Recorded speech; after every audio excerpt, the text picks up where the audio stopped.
Buenas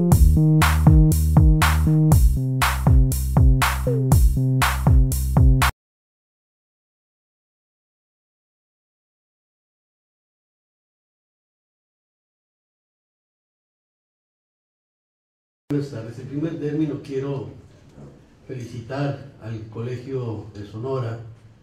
por sus 3 décadas de fructífera existencia y obviamente a las y los colegas, a las personas que a lo largo de estos 30 años le han dado no solo vida intensa, sino también un reconocimiento y un prestigio nacional e internacional. El pasado 21 de noviembre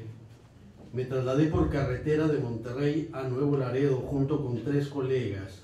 buscando un altar de la Santa Muerte como parte de un proyecto de investigación sobre mística popular y santos transfronterizos. Durante el trabajo de campo en el barrio de Tepito, en la Ciudad de México, un joven con experiencia migratoria nos había informado que muchos migrantes que partían rumbo a Estados Unidos tratando de cruzar por la Puerta Grande hacían una breve parada en Nuevo Laredo para pedir el apoyo de la Niña Blanca. En seguimiento a esta información, acudimos a Nuevo Laredo para tratar de entrevistar a los desplazados que hacían escala peticionaria con la Flaquita. Al ingresar al territorio neolaredense, identificamos a un costado de la carretera una amplia capilla con varias figuras de la Santa Muerte. En la parte de atrás, donde se ubica la entrada de la capilla, hay un patio con una figura grande vestida de negro y el altar se encontraba abierto, las imágenes bien cuidadas, ataviadas con vestidos coloridos y bancas para los devotos que acuden a orar y solicitar favores a la Flaquita. En el sitio solo había una mujer, pero se alejó presurosa al percatarse de nuestra llegada.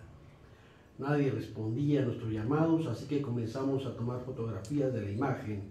cuando aparecieron 2 niños adolescentes, radio en mano, preguntando de forma atropellada y agresiva quién nos había autorizado entrar a ese lugar. Yo sabía que el altar se encontraba controlado por el Cártel del Golfo, por eso no me sorprendió la irrupción violenta de los niños jugando a adultos que controlan el territorio. Uno de ellos era silente, discreto, observador, el otro hablaba de forma atropellada con un lenguaje plagado de calor de barrio y gestualidad echada para adelante. Tras el primer intercambio de palabras me percaté que eso no era un juego de niños. Al preguntarles quiénes eran ellos, el más parlanchín lo dijo sin complejos: somos halcones. Mientras conversábamos con el niño Taravilla, tratando de justificar nuestra presencia y nuestro interés en la Santa Muerte, el niño sigiloso se comunicaba con radio utilizando códigos cifrados que permitían intuir que se estaba decidiendo una situación, nuestra situación, y la palabra final la tenían quienes se encontraban del otro lado de la comunicación. Finalmente llegó un comando de 7 hombres, 3 en la cabina y 4 en la parte trasera de la troca. No se bajaron. El niño taimado se aproximó a ellos y conversaron unos minutos, mientras nosotros tratábamos de convencer al Tarambana, quien preguntó de forma abrupta si éramos periodistas. Ante la negativa de nuestra respuesta, habló enfático: lenguaraz. Qué bueno, porque a eso nos lo chingamos. El niño silencioso regresó para informarnos que no nos iba a pasar nada. Pero que no podríamos tomar fotos del altar, no podríamos dar fotos a ellos, lo cual ya nos habían advertido de su llegada. Entonces pudimos conversar. Les pregunté si estudiaban y ambos respondieron que no, que ya no estaban estudiando, ya habían desertado de la secundaria y les gustaba hacer lo que hacían como halcones. Al niño silente se les dibujó el gesto de desconfianza y dijo que a él sí le hubiera gustado seguir estudiando, y su rostro mostró por unos minutos la ternura infantil que trataba de ocultar. El gárrulo no mostraba ningún tipo de duda sobre lo que deseaba hacer y hacer en la vida. Su único objetivo era convertirse en sicario y chingarse a la bola de putos que mataron a su hermano. Al decirlo tomaba un arma imaginaria y con ella representaba gesto y tableteo de la escena añorada de donde ejecutaría a los asesinos de su hermano. Entonces su gesto se transformaba como si en esos momentos realizara la venganza que seguramente atrapaba muchas horas de su vida. Luego comentaba emocionado que él era como un lince, siempre alerta, siempre vigilando, siempre listo para ¡zas! Y realizaba un lance imaginario donde el depredador atrapa a la presa con un movimiento preciso, certero. Entonces, para que no hubiera duda, aclaró que cuando se refería a los cabrones que mataron a su hermano, hablaba de todos los miembros del cártel rival. ¿Cómo vincular esta historia con el tema de hoy? Juventud, desarrollo, y cómo se articula esto dentro de expectativas de vida que efectivamente están claramente diferenciadas a partir de lo que sería una dimensión polisémica del propio concepto de juventud, una construcción que no se sostiene ni en el nivel diacrónico ni en el nivel sincrónico. Los jóvenes no solo no comparten en términos homogéneos expectativas, proyectos y trayectorias de vida, sino que de manera muy clara observamos formas diferenciadas donde la desigualdad es marca que signa lo que son las condiciones a través de las cuales las y los jóvenes van a conformar no solo un imaginario de futuro, pero sobre todo un presentismo fundamental que está sitiando gran parte de la esperanza juvenil. En primer término, habría que decir que efectivamente la palabra juventud o el concepto de juventud es vacío de contenido, sin su condición situacional, histórica y relacional. Y en ese sentido, lo que estamos observando en el caso mexicano es que efectivamente hay varias maneras a través de las cuales podemos observar ese proceso diferenciado. Hace 30 años, cuando yo comencé a trabajar con cholos en los barrios fronterizos mexicanos, en Sinaloa también, con chavos banda en el DF, lo que encontraba eran procesos de avejentamiento, procesos diferenciados de envejecimiento. No solo las narrativas de los propios jóvenes que decían, guacha, ya tengo 17 años, ya estoy ruco, ya no la hice. O jóvenes que decían en toda la decrepitud de mis 17 años. Entonces decía, hay algo que me interesaba ubicar. Algo que efectivamente había un envejecimiento mucho más acentuado que otros jóvenes de otros sectores, de otra clase social, distintos a ellos. Como puede ser tan evidente en el caso de algunas comunidades indígenas de nuestro país, por ejemplo en Chiapas, donde efectivamente las mujeres de 20, 25 años pueden vivir o las podemos observar desde un proceso de envejecimiento diferenciado. Nada que ver con una Madonna de 50 y tantos años que puede mantener look y apariencia juvenil. Entonces me quedó muy claro que la condición juvenil no solo está inscrita en condiciones de acceso a bienes, productos y satisfactores diferenciados, sino que la desigualdad se inscribe en el cuerpo, que la desigualdad es marca, que la desigualdad construye su propio territorio. Y para esto comencé a trabajar un concepto que es el concepto de tiempo social. Me apoyaba en un primer elemento de Carlos Marx en sus famosos trabajos donde la revolución es la locomotora de la historia, y habla de que hay tiempos que parecen donde la historia se comprime, el tiempo se comprime, la gente avanza, la gente transforma sus perspectivas de manera sumamente acelerada, y entonces el tiempo no siempre es igual a sí mismo. Walter Benjamin diría después, no es necesariamente la locomotora, posiblemente la revolución es el freno de la historia, pero lo que me interesa en todo caso discutir aquí es este reconocimiento de un tiempo social que en el imaginario de la población tiene una intensidad distinta. El segundo elemento es que, bueno, eso me ayudaba para entender un concepto abstracto de tiempo, inscrito en el imaginario, pero no para lo que yo quería, que era efectivamente ver cómo se coloca en el cuerpo este tiempo diferenciado. Y ahí Stephen Hawking, la lectura de su libro espléndido de la historia del tiempo me fue fundamental. Cuando él habla de la paradoja de los gemelos, y advierte paradoja solo para quienes todavía siguen creyendo en el tiempo newtoniano. Estos gemelos que uno vive en lo alto de la montaña, el otro en la parte baja de la montaña, es uno de los gemelos que va al espacio abierto y el otro se queda, y cómo después van a envejecer de forma distinta. Esta dimensión de la relatividad del tiempo incorporada en el trabajo de Stephen Hawking me pareció central entonces para entender que efectivamente puede haber procesos de envejecimiento diferenciados dependiendo de ciertas características y de ciertas condiciones.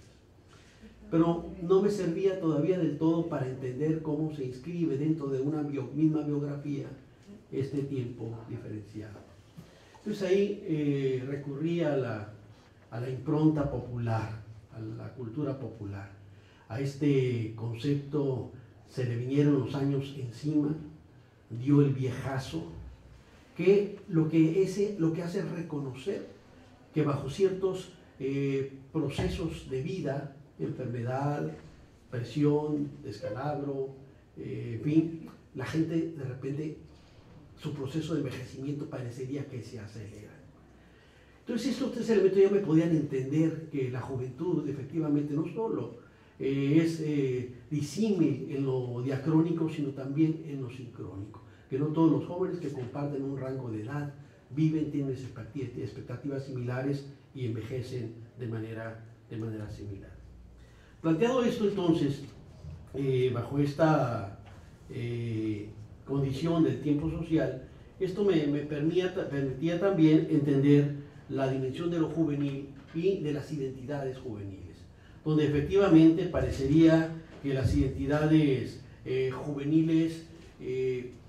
comparten una misma condición por el hecho de ser jóvenes, y como bien se planteó en la presentación del doctor Estrada Ruiz, lo que hemos tenido es una fuerte disociación entre lo que está ocurriendo con los distintos dispositivos a través de los cuales se configuran esos umbrales semantizados de adscripción, que son las identidades sociales, y particularmente en el caso de las identidades de los jóvenes, donde efectivamente se rompe de manera muy clara algunos de los elementos que prevalecieron como los ejes explicativos. Ni la perspectiva de la Grecia antigua, de lo que fue la efebía como elemento que definía quiénes eran niños y quiénes llegaban a la adultez o quiénes podían estar en el campo de lo juvenil, la condición caballeresca en la Edad Media que lo señalaba, posteriormente la incorporación con la Revolución Industrial, lo que sería el trabajo, la marca que señalaba esa distinción. A partir de la última parte del siglo XIX y parte del XX va a ser la educación lo que va a identificar la condición juvenil, pero como vemos ni todos eran estudiantes, y posteriormente, sobre todo después del 68, esta etiqueta de los jóvenes como los estudiantes como lo mejor de los mundos juveniles se desdibuja. Y ahora lo que tenemos es que tampoco podemos reducir la condición juvenil al marco educativo. No es la condición educativa necesariamente la que está definiendo la condición juvenil, sino que otra vez tenemos que los jóvenes, las y los jóvenes, se adscriben a repertorios identitarios diversos, donde la condición étnica, de género, de clase, las posibilidades también en la cuestión educativa, lo que tiene que ver con las propias posicionamientos de orden político, religioso, en fin, marcan esa pluralidad de repertorios que al final de cuentas definen la unicidad de las y los jóvenes. Entonces, puesto esto en estos términos, creo que efectivamente seguimos teniendo fuertes deudas en lo que serían los desafíos y la forma a través de los cuales se articula este binomio desarrollo y juventud. Yo lo que quiero plantear de manera importante es que estamos viviendo una condición sumamente complicada en lo que tiene que ver con los referentes tradicionales desde los cuales se definió la condición juvenil. Y quiero plantearlo a partir de la metáfora de la expropiación de la esperanza. Estamos viendo una expropiación de la esperanza en amplios sectores juveniles. Y entonces lo que estamos teniendo para el caso particular mexicano es que efectivamente los procesos de precarización a los cuales aludía la doctora Grijalva se inciden de manera fundamental en los escenarios y los mundos juveniles de las últimas décadas de manera impresionante. Lo primero que tenemos es que efectivamente son los jóvenes quienes están resintiendo de manera más acentuada gran parte de los efectos de toda esta estrategia económica de que ya por más de 30 años se viene aplicando, que hoy por hoy todos los jóvenes, y ya no todos los jóvenes, todas las personas menores de 40 años de nuestro país han tenido como único referente de vida una condición de crisis que no termina de encontrar el final de su recorrido. Y entonces lo que tenemos aquí es efectivamente vivir en la región América Latina con la mayor desigualdad en la distribución del ingreso y la riqueza. Esto marca de manera muy clara distintas expectativas desde las cuales se configuran los mundos juveniles y también marca algunos de los debates desde los cuales se trata de atrapar esta discusión. Uno de ellos, por ejemplo, el concepto de los ninis, que ha tenido gran difusión durante los últimos años, pero que al final de cuentas, yo insisto, es una caja negra dentro de la cual efectivamente el fenómeno Nini, esos 7.200.000 personas o 7.800.000, según como lo queramos ubicar, representan un marco sumamente heterogéneo de mundos juveniles a su interior. Y entonces estos desplazados de la escuela y del trabajo, al final de cuentas incorporan a personas que tienen años buscando empleo y no lo encuentran, pero también incluye a múltiples elementos que incluso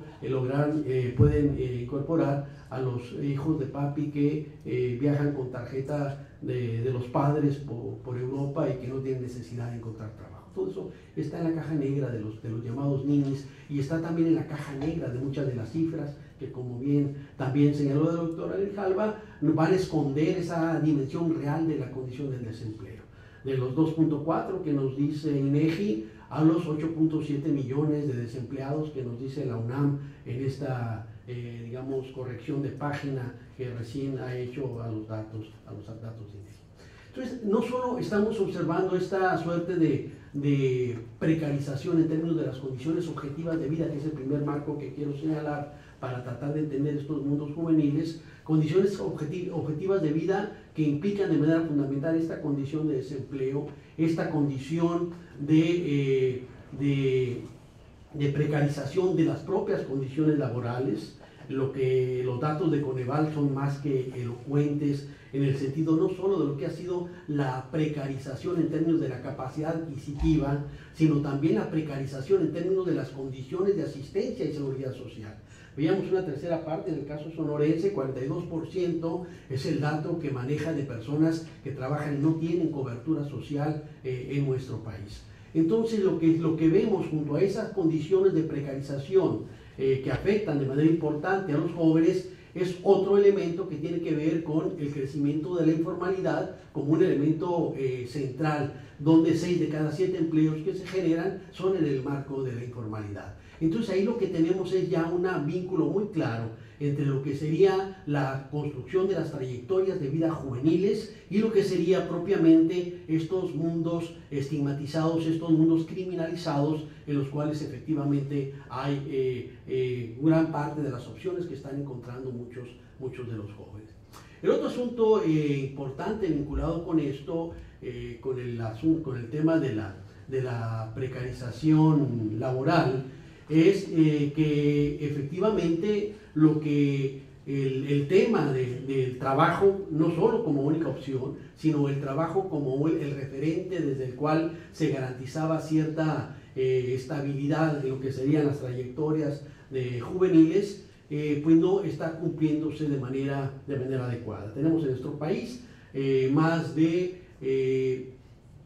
casi ya 25 años que no se genera el 1.000.000 o 1.200.000 empleos que requieren cada año los jóvenes que ingresan al mercado laboral. Y entonces,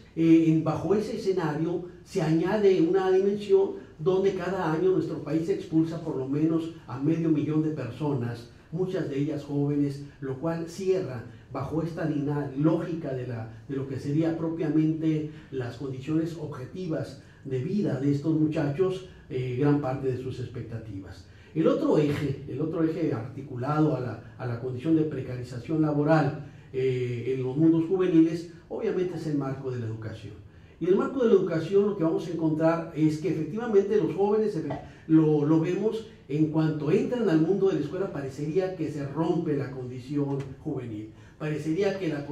como dicen muchos en el campo de la educación, los educan para la vida, y parecía que el proceso educativo no es parte de la vida juvenil. Y hay deficiencias fundamentales que habría que articular desde ahí, entre las cuales está justo el hecho de que las identidades juveniles se desvanecen, se desdibujan en el momento que se hace el análisis en el ámbito escolar. Entonces, lo que funciona ahí son cobertura, repitencia, reprobación, eficiencia terminal, etcétera, etcétera. Entonces, se vuelve a separar los dos grandes marcos desde los cuales se articula la dimensión del proceso educativo como un elemento en la vida de los propios jóvenes y desde el cual efectivamente se configura un aspecto importante de sus propios repertorios. Pero junto a eso entonces tenemos que la educación deja de ser ese discurso certero de movilidad social que funcionó durante el milagro mexicano. Y si recurrimos a los datos de la Encuesta Nacional de la Juventud 2000 y 2005, lo que tenemos es que efectivamente ante los ojos de un sector muy amplio de jóvenes en nuestro país, la educación efectivamente pierde esa aura. Y algo que me preocupa mucho es que entre los más jóvenes de 12 a 15 años, efectivamente todavía no hay siquiera una valoración fundamental de lo que representa la educación como un elemento central para la configuración de sus proyectos de vida. Y entonces también tenemos efectivamente una serie de elementos que nos hablan de una precarización del proceso educativo, de la propia educación como palanca para lograr mejores condiciones, una situación paradójica donde los niveles de desempleo en nuestro país son más altos entre los jóvenes que estudiaron una carrera, una situación realmente indignante donde la mayoría de los jóvenes que estudian una carrera no van a trabajar en eso que estudiaron, una situación, en fin, donde la educación en ese sentido como referente se va desdibujando y entramos a un tercer nivel que sería el nivel cultural o el nivel sociocultural, desde el cual también hay un desdibujamiento del marco axiológico ante los ojos de los jóvenes. Uno de ellos que me gusta citar es que ante los ojos de los jóvenes de México, en términos generales, no hay diferencia cualitativa entre ser policía judicial, ser policía y ser narcotraficante. Pero esto lo voy a dejar para la presentación de mañana, este tema. Pero hay otros temas, no creen en las instancias de procuración de justicia. La figura del político es una de las figuras más deterioradas ante sus ojos, ante su mirada. Por lo tanto, entonces lo que estamos observando es que las condiciones de desigualdad, el empequeñecimiento de lo que sean los marcos desde los cuales se construyen las expectativas de vida de las y los jóvenes se desvanecen mientras crece otro referente que como es el referente del narcotráfico, que de manera amplia está incidiendo en la forma a través de la cual niñas y niños están definiendo sus expectativas de futuro. Esto con lo que yo empezaba de los halcones de Nuevo Laredo, entrevistas donde niños que dicen que de grandes quieren ser narcotraficantes, niñas que dicen que quieren ser novias de narcotraficantes, más de 100,000 niños en nuestro país en condiciones de extrema vulnerabilidad, no de protección, no de riesgo, totalmente desamparados, al estilo del famoso Ponchis, que a los 5 años vivía en estas condiciones y a los 11 años ya era consumado sicario del cártel del Golfo y cuya historia conmovió al país. Pero déjenme decirles, el Ponchis es uno más de las decenas de miles de niños y de adolescentes que se colocan dentro de este escenario. Dicho esto, entonces me gustaría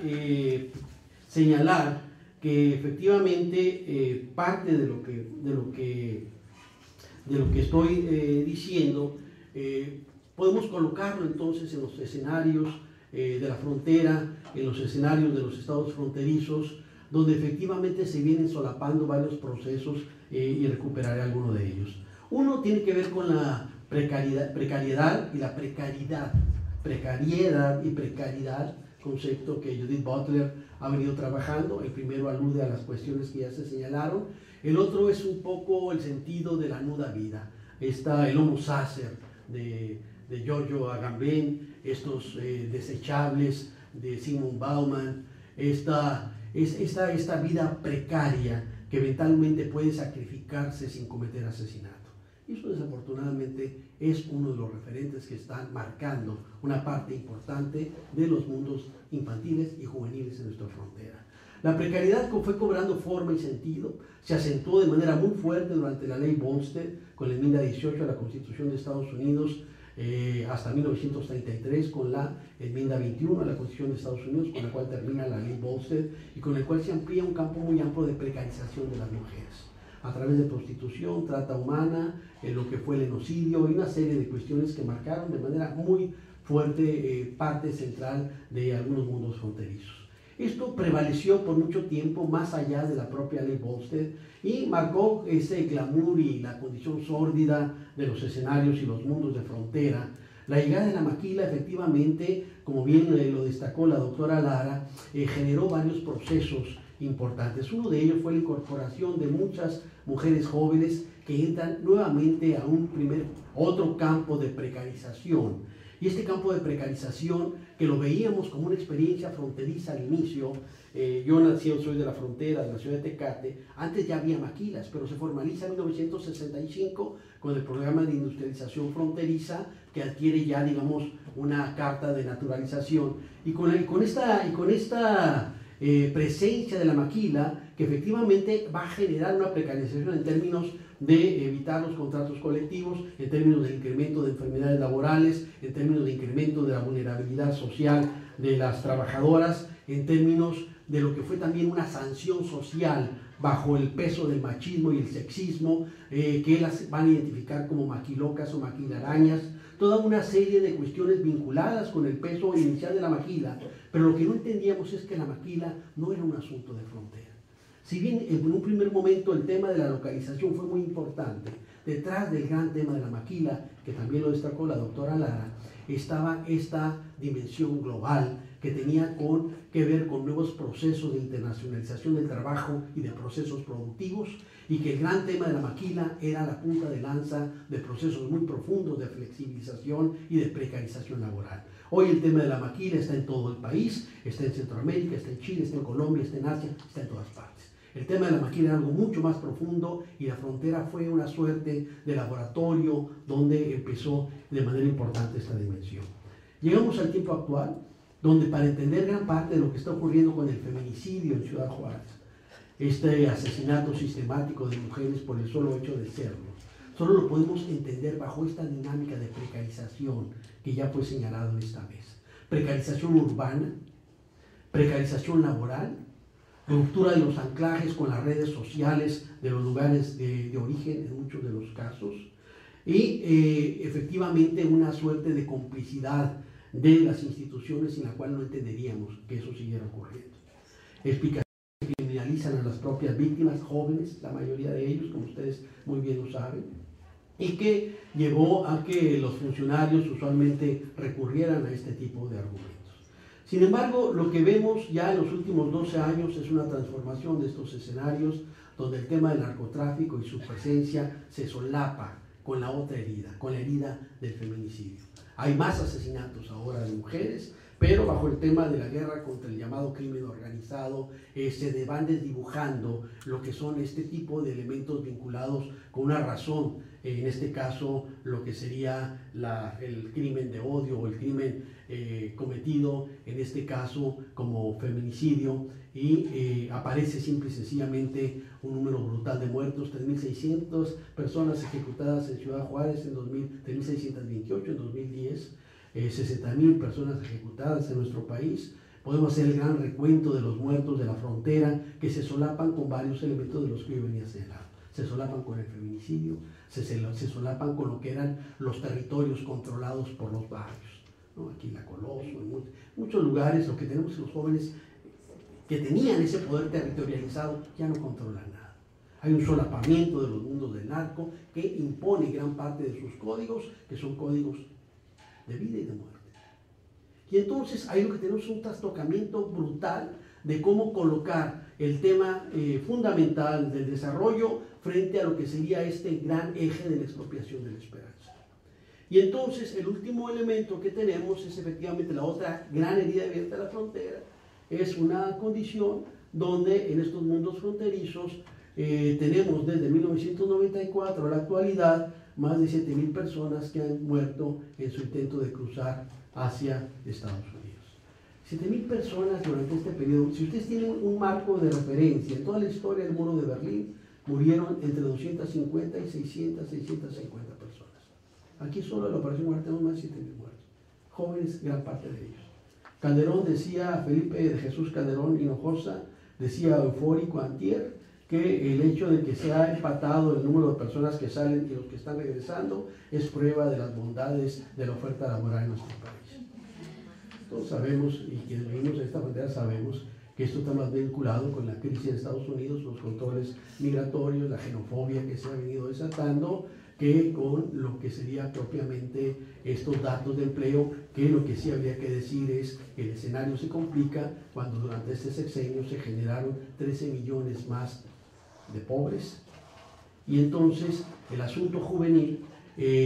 se coloca de manera fundamental desde el tema de la desigualdad, desde el tema de las condiciones bajo las cuales se están desarrollando los proyectos de vida de las y los jóvenes, y esos proyectos de vida entendidos desde la forma a través de la cual le construyen un sentido y un significado.